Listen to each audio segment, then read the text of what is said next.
Hello everyone. Today I am going to be going over the chapter 5, section 2 of the definite integral. This is for calculus 1a. More specifically, I'm going over uh, working on an integral to make it look like a Riemann sum. Like that. And this is like not at all conceptual. This is just computing. I don't even know if it's computing. Basically, turning this into that. It is not going to be conceptual because I don't know if I'm saying the right stuff yet. I know this should be correct because I have tried it for different problems, different examples. I will be doing different examples here. I'm going to try to do more of the harder ones because I don't want to do easy ones and then you get stuck with the hard ones.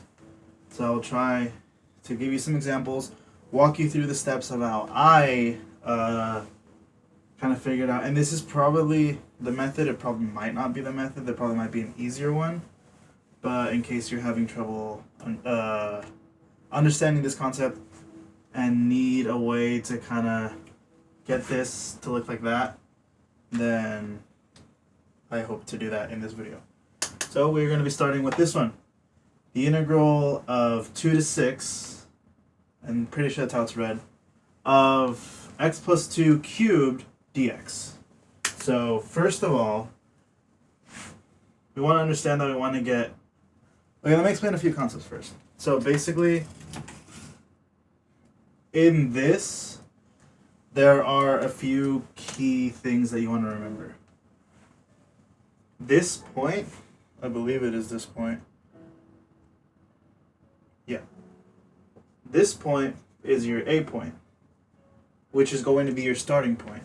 This is where, like, when you're doing a summation, this is where you're going to start. You're going to start on x equals 2 and go onwards up until 6. 6 is your ending point.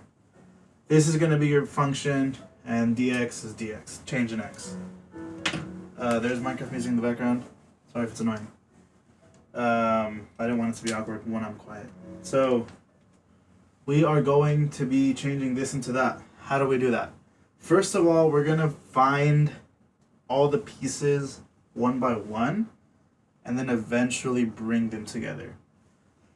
And what I like to look for first is delta x. So delta x is going to be your change in x, basically. That's what that means. Same thing. Probably the same thing as that. I don't want to say that. It's not conceptual. But this is basically going to be your change in x. So if we make... You can see this, right? Yeah, you can see this. A little number line here, starting at 2, maybe going to 6, and you go this point. To get from 2 to whatever this point is going to be, we'll call it I, for no reason. To get from here to here, you're going to want to make a change of delta x. But what is delta x? Delta x, to find delta x, you're basically going to get your ending point right here. It's for us, it's going to, for this one, it's going to be 6.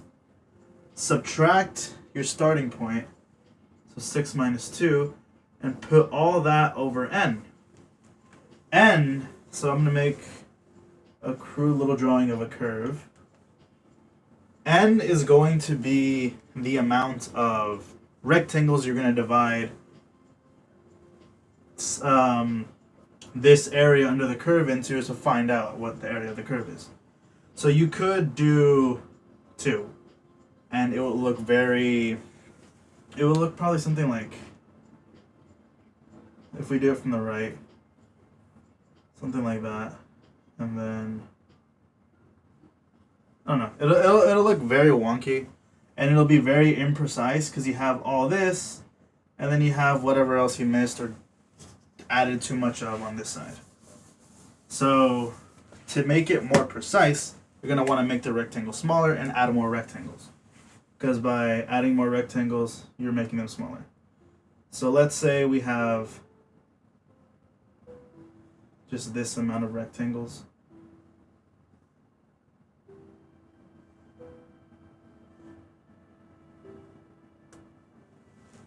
That is a little more precise than 2 because now there is less missing and less being added on. But you're still going to get these parts that are missing. So right now, 1, 2, 3, 4, 5, 6, 7, 8. In this specific example, our n value would be 8. That's the amount of rectangles we're cutting this area under the graph into. The more rectangles you have, the more precise it'll be, so it makes sense that as the number of rectangles here approaches an infinite value, as in you're getting more rectangles, the approximation of the area under the curve is going to get even more and more precise. But whatever, that's conceptual, and I said I wouldn't do that. So, going back to delta x, 6 minus 2 over n, that is going to simplify to 4 over n. And boom, you just found your delta x. That is the first part of this equation. Secondly, we need to find our x sub I. X sub I is going to be, like in a summation, you have x sub 1, you have x sub 2, you have x sub 3. And then you have x sub 0. X sub 0 is going to be a starting point, which for us is 2. I could have used this, but whatever. You know what? Yeah. X sub 0. Or actually x sub 1. X sub 1. Get rid of it. Ignore this. This is going to be your first term. As in, when you plug in like 1, this is where you're going to start. It should be. I said this wouldn't be conceptual because that's probably wrong. But basically, you're going to go to your change in delta x, which we found to be 4 over n, to get to x sub 2, and do another one to get to x sub 3. But if we want to get to the ith position, there's probably a better way to say it, position number I. As in, it's not really specified yet. It can be whatever I ends up being. So position number I. Let's go with numbers first. If you go to the second, x sub 2, from x sub 1 to x sub 2, you're adding 4 over n. From here to here, you're doing a change in 4 over n. And then if you want to go to x sub 3, so from here to here, and let's say this is x sub 3, you're doing another jump of 4 over n. You're adding 4 over n to whatever x sub 2 is. So let's say, for example, this is 2, and this happens to be 4, for example, then x sub 3 will be 4 plus 4 over n. Or if you do a big jump from x sub 1 to x sub 3, then you'd be getting x sub 1 adding 4 over n, and then doing it again. Because this big jump is essentially two jumps that equal 4 over n.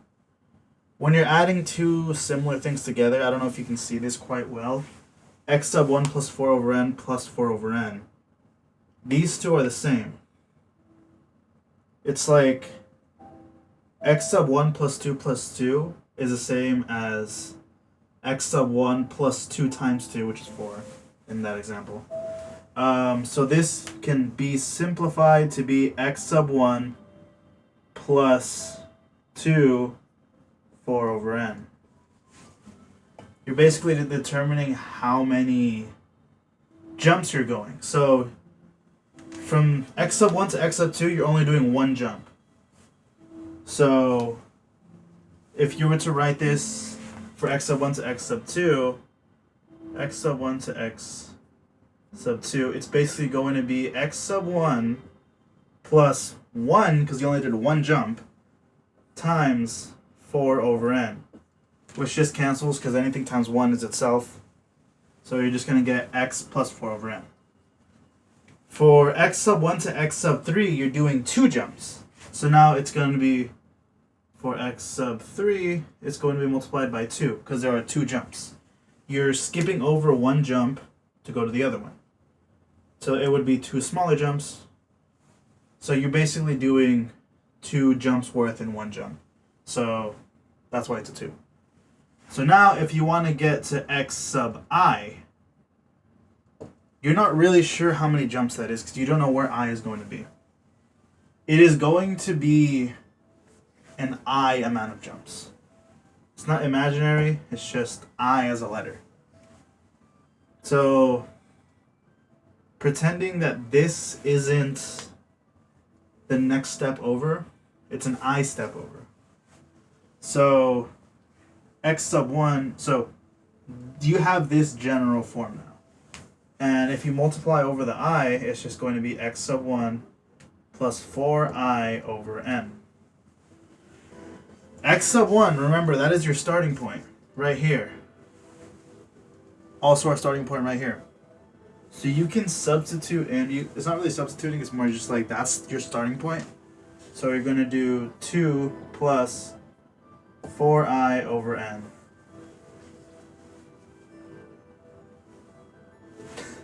That is basically your x sub I. Your x sub I is going to be your starting point plus an jumping a distance of 4 over n an I amount of times. So if you ever want to get x sub I, a kind of shortcut that I like to think about is it is going to be your starting point. Well, that's basically what this is. But it's your starting point plus delta x times I. That could be totally wrong, and that could be only for these specific scenarios, but that's what I like to think. So now you have your x sub I and you have your delta x. I believe that should be it. This is getting really loud. So now all you really have to do is write it in the Riemann sum form. So you have the limit as n approaches infinity, this meaning that as the amount of rectangles n, the amount of rectangles being created, n, is approaching infinity. You're like constantly increasing with no bound. You're just going on and on and on. Of the summation, because remember, this, you're adding up all the areas of these rectangles. So in this specific example, you have your delta x here and some height. You're going to take the area of this rectangle, add it up to the area of this rectangle, add it up to the area of that one, and that one, and that one, and that one, and that one, and that one. It is a summation of a whole bunch of rectangles. Since you're going an infinite amount of times, it is going to be way too hard to write all that out. So you're doing a summation. N of I equals 1. And now it's going to be f of x sub I. So now you're going to plug, they're actually not done, but you're going to want to plug this into the original equation. You don't have to like expand it out or anything.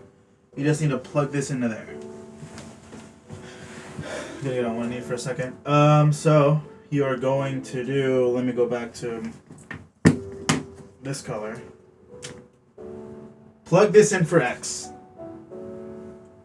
So it's going to be 2 plus 4I over n plus 2.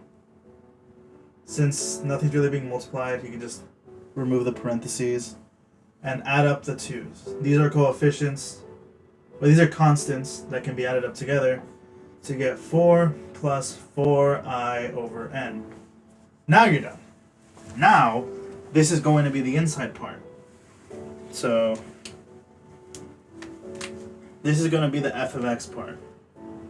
So it's going to be summation of this, the summation of 4 plus 4I over n. And remember, this is still the function, so you have to cube it.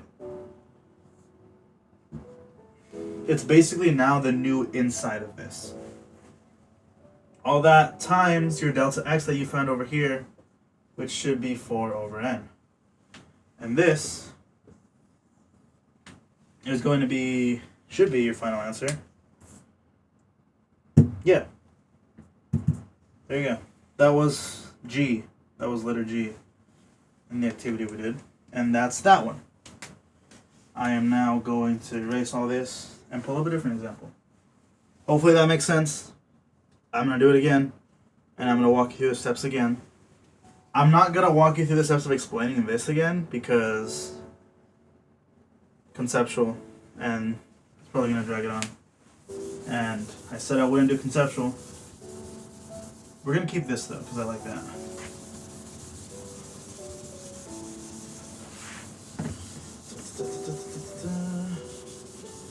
Next one is going to be on a different sheet. Let's do H. So H is going to be, I don't know why that turned off. H is going to be the integral from pi over 2 to 3 pi over 2 of, 3 pi over 4. Right? H is, okay, pi over 4, 3 pi over 4, sine of x dx. Okay, once again, we're going to go through the same basic idea. First, we're going to find delta x. The way you find delta x, and here, let me write this over here. Delta x is going to be b minus a over n. The only two values you have right now are b and a. B and a. So, we're going to plug this into that. Delta x equals b 3 pi over 4 minus pi over 4 over n. And that is going to be 3 pi over 4 minus pi over 4 should be 2 pi over 4. 2 pi over 4 over n. This can simplify to be 1/2 times pi, or pi over 2 over n. This could simplify more because the denominator, you can think about it as being n over 1. So then you can multiply pi over 2 by the reciprocal 1 over n. And that is going to get you pi over 2n. Hopefully that's visible, and hopefully that makes sense. So this is your, let me box that in, delta x. Now we need to do x sub I. So x sub I is going to equal your starting point. So let me also put this over here. Equals your starting point. So it's going to be a plus b minus a over n times I.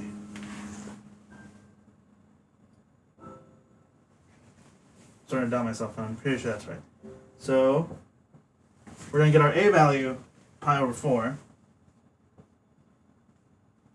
plus our b minus a over n, which we got right here, to be pi over 2n times I. And you can just put that in the numerator. Anytime you multiply a fraction by a whole number, you can just put that whole number into the numerator. Because it's the same as multiplying by I over 1. When you multiply fractions, you just kind of go straight across. So now we got that. This can't be simplified anymore, so now we're going to put this in to the original equation. So we're going to have sine parentheses. You're going to plug this in for x. Pi over 4 plus pi times I over 2n. And you have that. This is not really going to simplify anymore, so you can actually just write your summation here. So once again, we're going to do limit as n is approaching infinity is the summation n I equals 1 of sine pi over 4 plus pi I over 2 times n times pi over 2n. And that should be your final answer. Let me double check it. We did h. Pi over 4 pi I 2n times pi 2n. Yep. Hopefully that makes sense. I know I'm starting to speed through these because we kind of... It is basically just 2 at most 3 steps that you really have to do to convert one to the other. And after you get it down, it should be a lot easier to do these. To the point that you can kind of guesstimate. So if you do a matching activity like this, as so, you can kind of guesstimate by looking at the original one and being like, okay, I know that the dx is going to be a minus b over n. So you find the one that has a dx that makes sense with your b minus a over n. Let's do one more. And hopefully this helps. And hopefully this makes sense. I did not expect this to be that long. We love math here. So let's do a funny one. Let's do the integral of 1 to e of ln of x dx. There are no numbers. There's actually only one number in that, which is insane. But that's math nowadays. So, first things first, I'm going to find our delta x. Delta x is going to equal b, which is this top value, e, minus a, bottom value over here, minus 1 over n. You could simplify this. You could also just leave it as that. E is 2.1771 something. It's a number. But you could also just leave it like that to make it simpler. I'm going to leave it like that. So that is your delta x. Sometimes it's literally that easy. No, easy as in like plug it in and it doesn't change. Now we're going to find our x sub I. X sub I is going to equal a, your starting value, 1 plus this, e minus 1 over n. All that times I.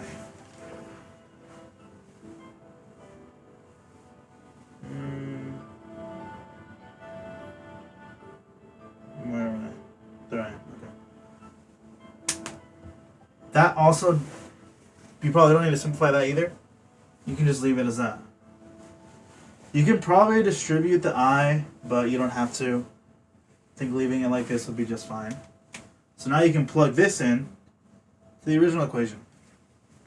So you have the natural log of 1 plus e minus I over n times I. And since that does not simplify any more than that, you can kind of just do your summation there as well. So the limit as n approaches infinity of the summation of n, I equals 1, of natural log of 1 plus e minus I over n, e minus 1 over n times I, times this right here, e minus 1 over n. And that is your final answer. Because that was a little too quick, I will try to do one more. Let's do one with the square root. And this should be our last one. So we're going to do the integral of 0 to 3 of the square root of 1 plus x. Put parentheses just to signify that the dx is not part of that. Okay. So, same thing. If you fell asleep and weren't paying attention. First step. find delta x. So delta x is going to be b, 3 minus a, 0 all over n. And that is just going to simplify to 3 over n. Whatever. I wanted to pick one that would have the inside change. This isn't one of them. Next, you're going to find x sub I. X sub I is going to be your initial value, 0, your a value, plus your delta x, so 3 over n times I. And again, you can either write it like that, or you can just write the I right there. That is completely fine. The I next to the 3. And then your x sub I is just going to be 3i over n. Now, you can plug this back into the equation. The original equation, right here. 1 plus, plug it into x, 3i over n. And since nothing really changes, you can just make this your summation again. 3 over n. So limit as n is approaching infinity, the summation of n, I equals 1. If you're ever doing it on a test, you're probably going to want to make this a separate step just so your professors know how you got from here to here and you didn't just make something up. But yeah, that is basically how I am kind of understanding how to do this. Let me make sure that's right. I don't want to end it on the wrong one. Yep, that is right. This is kind of how I understand it. This is kind of how it feels easier for me. It could feel easier for you in different ways, but this is how I understand it, and if you need a way to understand it, this can probably be it. So let's do a quick review. If you want to find delta x, you're going to get your final value, which is the one up here, minus the starting point, which is the one right here, all over n. So in this case, 3 over n. Next, you can do these in either order. Actually, no, it has to be in this order. Next, you're going to find x sub I. And you're going to do that by taking your starting point, adding the delta x, and multiplying the delta x by I to get this. Then you're going to plug your x sub I into your f of x equation. This one right here. Sometimes it'll be wildly different than just this already being in there. Sometimes it'll change. Sometimes it won't. Like this example. I'm going to plug it in. And then once everything there is simplified, then you can write this in the Riemann sum notation. You're going to want to write whatever your f of x sub I simplified to. So the limit as n approaches infinity of the summation of, with n on top, I equals 1 on the bottom, parentheses, whatever your f of x sub I simplified to here, multiply that by your delta x. And that is going to give you your final answer in Riemann sum form. Hopefully that helped. It helped me, and hopefully it helps you in whatever you need.